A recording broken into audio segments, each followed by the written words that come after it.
Ruben Onsu kini telah menunjuk kuasa hukum baru untuk menangani persoalan pidana yang tengah berjalan di Polres Metro Jakarta Selatan.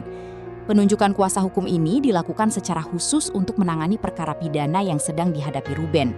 Sementara untuk persoalan perdata, Ruben tetap memisahkan penanganannya dengan tim hukum yang berbeda.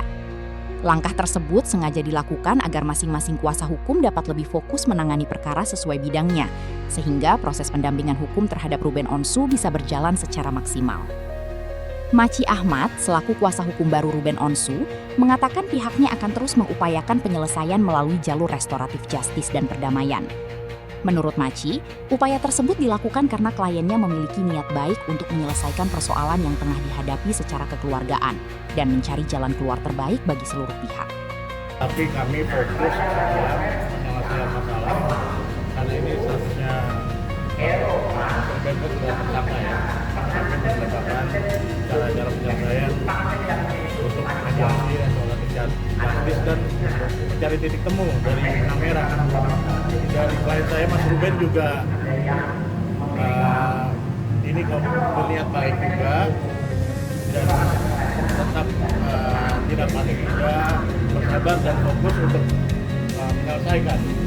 Dan status tersangka ini juga kita harus juga menghadang asas hukum presumption of innocence, asas praduga tak bersalah sebelum ada putusan hakim.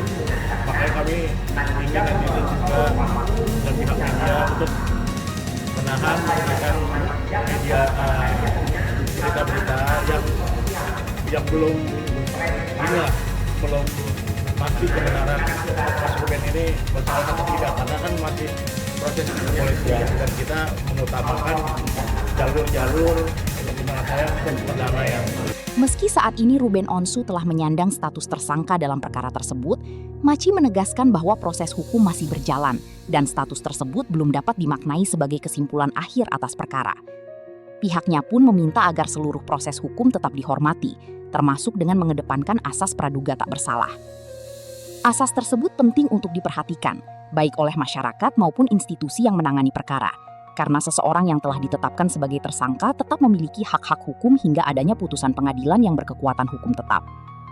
Karena itu, tim kuasa hukum Ruben Onsu memastikan akan terus mengikuti dan menghadapi setiap tahapan proses hukum yang berjalan di Polres Metro Jakarta Selatan. Di sisi lain, upaya restoratif justice dan perdamaian juga masih menjadi salah satu langkah yang akan ditempuh. Pihak Ruben berharap niat baik tersebut dapat membuka ruang penyelesaian yang menguntungkan seluruh pihak, tanpa mengesampingkan proses hukum yang saat ini sedang berlangsung. Dengan penunjukan kuasa hukum secara khusus untuk perkara pidana, Ruben Onsu kini memilih untuk menghadapi persoalan hukumnya dengan pendampingan yang lebih terfokus, sembari tetap membuka peluang bagi penyelesaian secara damai.